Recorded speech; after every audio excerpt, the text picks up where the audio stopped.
Were you surprised by what he did yesterday? Well, look, the facts are important, and we'll get to that. I want to start with something that I think is also important about facts, because recently on your show here... I was just going to get to that. Good. Helping you out. You want me to ask you the question? Yeah. No, look, some of you have accused me of being a traitor to my country, a Russian asset, a Trojan horse, or a useful idiot. What do you get when Tulsi Gabbard steps onto the View set like she's carrying a folder full of facts and a side of Try Me? Pure, unfiltered chaos. Watch as she calmly but ruthlessly calls out the daytime divas for dragging her name through the mud like it was tabloid trash. It's tense, it's political, and it's deliciously uncomfortable. Forget reality shows. This is the real drama, and it's playing out live. Grab your popcorn. Things are about to get heated. Franklin Graham finds you refreshing. He doesn't find me refreshing. Richard Spencer, the white nationalist leader, says he could vote for you. Joy, this is why... I mean, you're on Tucker Carlson at least 10 times. Why don't you go on Chris Wallace's show? This is why I'm here, because you and other people continue to spread these innuendos that have nothing to do with who I am. Well, Hillary Clinton started it, and then you shot back at her, boy. Tulsi Gabbard had officially reached her limit. After years of being misquoted, misrepresented, and labeled everything short of a cartoon villain by the mainstream media, she wasn't about to let The View get away with turning her into a daytime drama plot twist. So what did she do? She marched straight into the studio, the so-called Lion's Den, where political takes are shallow, the claws only come out for approved targets, and the roars are mostly for show. If the hosts expected her to play nice, they clearly forgot she didn't come from the same script.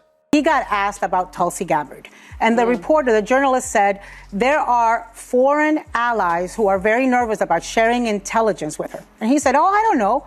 I'm surprised to hear it. I heard that for the first time the other day.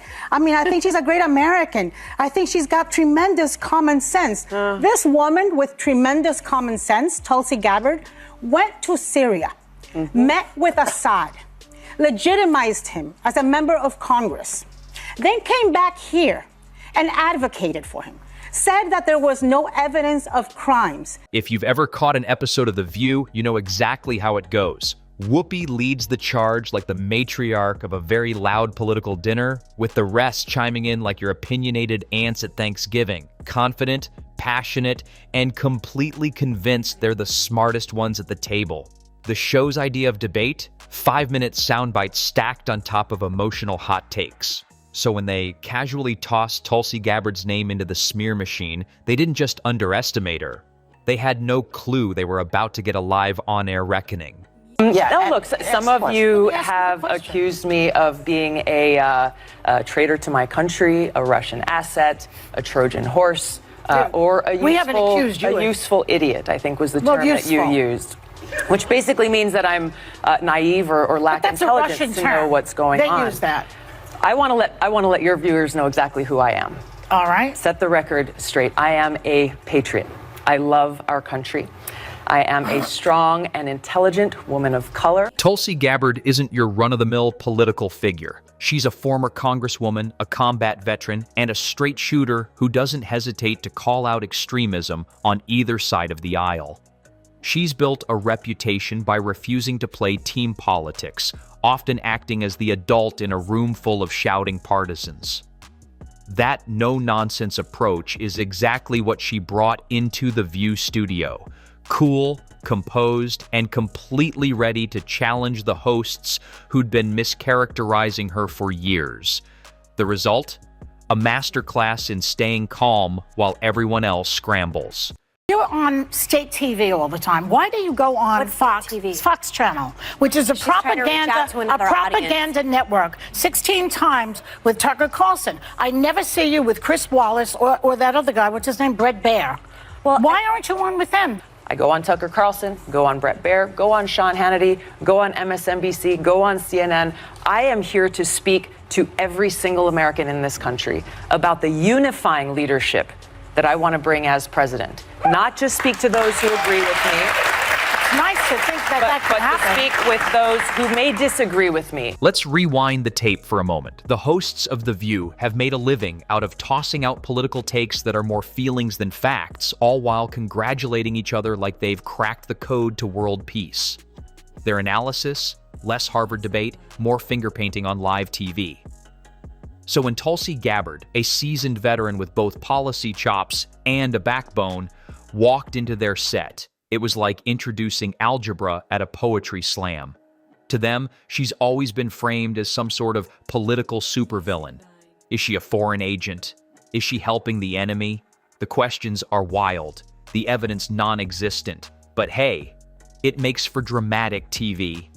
This is the same crew that thinks tossing out buzzwords like Russian sympathizer counts as commentary. Whoopi Goldberg postures like she's moderating a presidential debate, and Joy Behar, she throws accusations like confetti, loud, messy, and completely untraceable to anything remotely factual. States. Have you all seen the scenes coming out of Syria? The thousands, tens of thousands of Syrians that have been slaughtered, tortured, Yes. murdered. Yes. I mean, so you're telling me this woman went over there, came back and advocated for him, and she's got common sense? Our foreign allies are right to be nervous about sharing intelligence with her. And I have dedicated almost my entire adult life to protecting the safety, security, and the freedom of all Americans in this country. It was the attacks on 9/11. For Joy Behar, echoing the headlines was easier than engaging with the actual substance of Tulsi's views. Why wrestle with nuance when you can just regurgitate whatever the cable news scroll is feeding that day?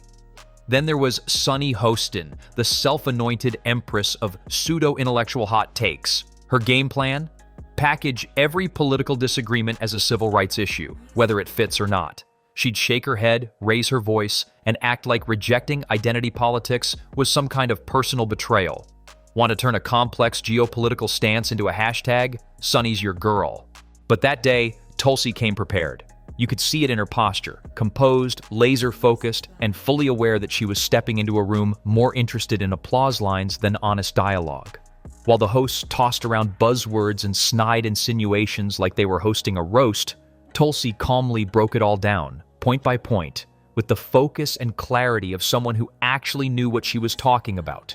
And as expected, none of that penetrated Whoopi's fortress of theatrical eye rolls and selective hearing. It's hard for me to understand where you come from a humanitarian standpoint if you were to become president. Well, you're putting words in my mouth that I've never said. You did not say that Syrian President Assad is not the enemy of the United States. Say it now, clarify. The issue here is how can we help alleviate the suffering of people? Just really one moment. Is he an enemy of the United States? An enemy of the United States is someone who threatens our safety and our security. There is no disputing the fact that Bashar al-Assad in Syria is a brutal dictator. There is no disputing the fact that he has used chemical weapons and other weapons against his people. There are other terrorist groups in Syria who have used similar chemical weapons and other weapons of terror against the people of Syria. This is an unfortunate thing that wrenches at every one of our hearts.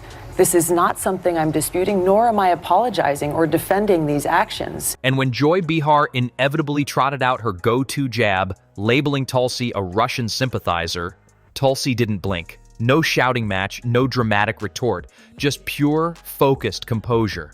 She dismantled the smear with clarity, pointing out that her foreign policy positions were rooted in serving American interests, not foreign narratives.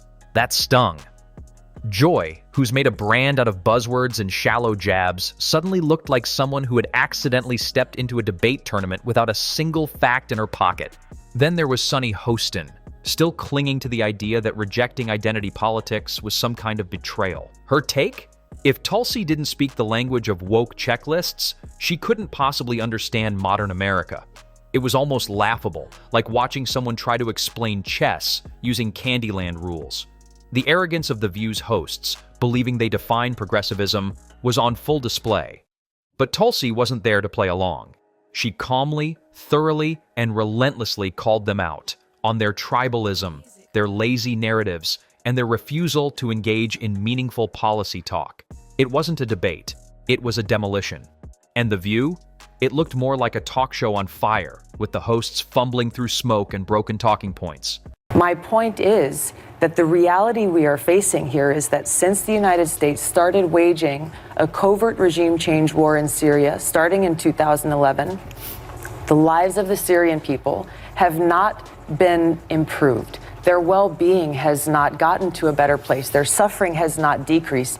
It has increased, in addition to the fact that Al-Qaeda is stronger in Syria today than ever before. So not only are we dealing with the fact that this regime change war we've been waging in Syria has not helped the Syrian people, it has made their lives worse off. It has also undermined our national security, leaving us in a place where Al-Qaeda is a stronger threat there than they ever have been before, Tulsi. and Iran has greater influence in Syria than ever before. Her response to Meghan McCain there was virtually perfect. I don't think I would have changed anything that she said. By the time Tulsi Gabbard was finished, the set of The View looked less like a talk show and more like the aftermath of a logic-fueled earthquake.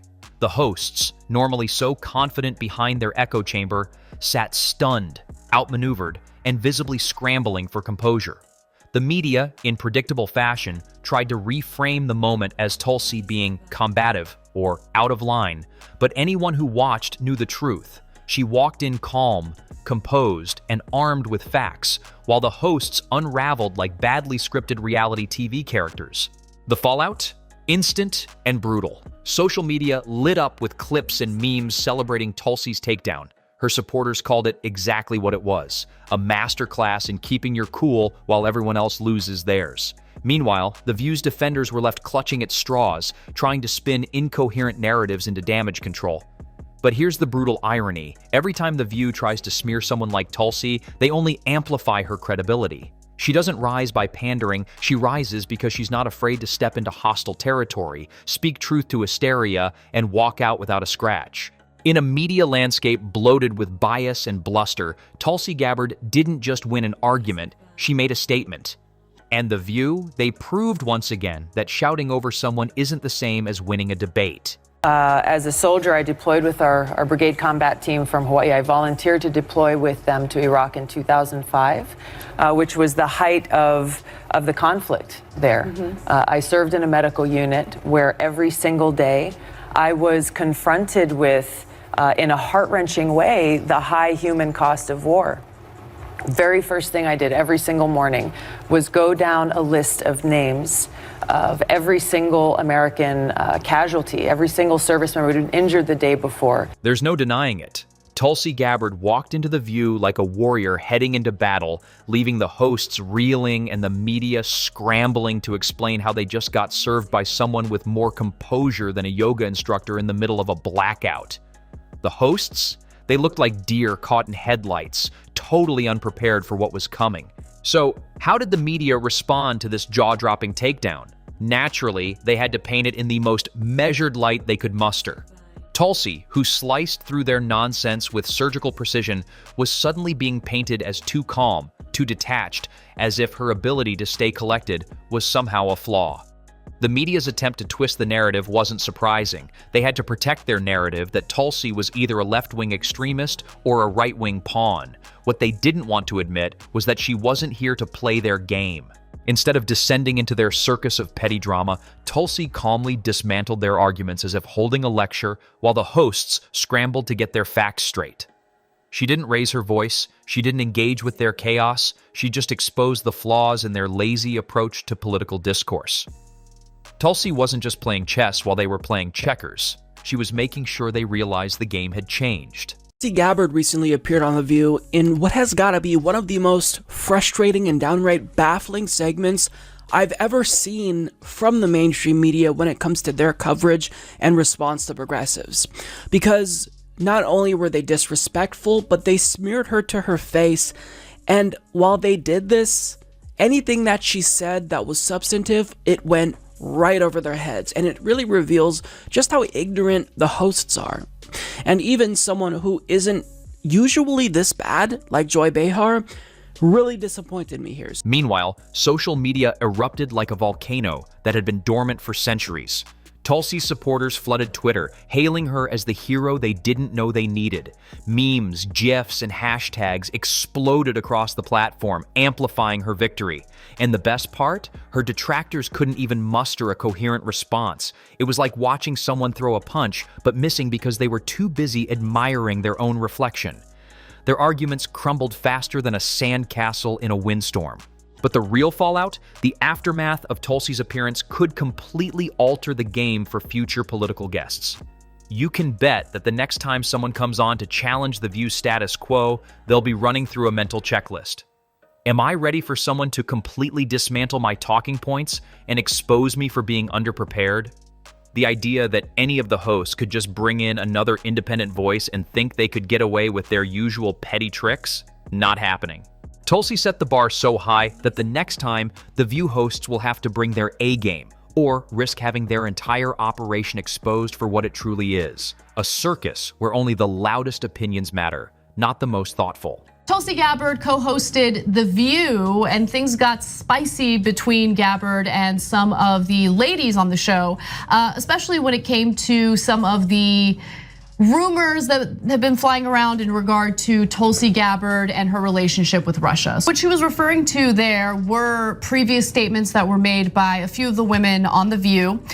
So for instance, when the show discussed Gabbard and Clinton's comments about her recently, Sunny Hostin said, quote, "I've often said that Tulsi is sort of a Trojan horse in this. She's polling at only 1.2%, yet she's still in the race." And then really fast on that. I don't. What does she mean by Trojan horse in that? I don't know. I really don't know. And as for the confrontation leading to greater scrutiny of the View's political coverage, well, it's about time. For years, they've managed to get away with their high fives for mediocrity, spitting out uninformed opinions and calling it political discourse. The moment Tulsi stepped onto that stage, she wasn't just confronting the hosts, she was challenging the entire culture of lazy political commentary that has dominated daytime TV. This could easily force a reckoning. Will they shift toward more thoughtful conversations? Let's just say I wouldn't hold my breath. But if they do, it will be because Tulsi made them feel like the kid caught cheating on a test, embarrassed, defensive, and scrambling for an excuse. Now let's zoom out and look at the bigger picture. Tulsi's refusal to be bullied or trapped in any narrative makes her a powerhouse in modern politics. There's no easy way to pigeonhole her into a typical partisan box, and that's what terrifies both sides of the spectrum. She's a disruptor, a truth teller in an era where that's rare.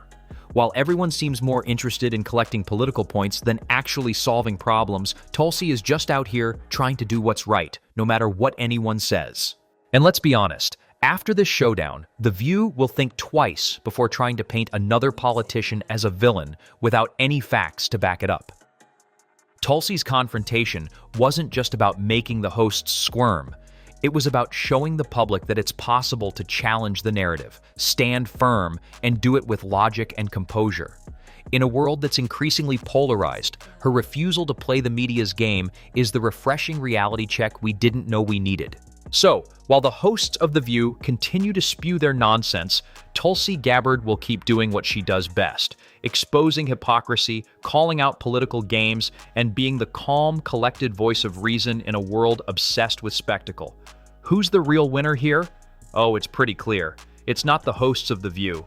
And to Tulsi, we say, keep doing what you're doing, because at this point, you're the only one who seems to understand how to win a debate.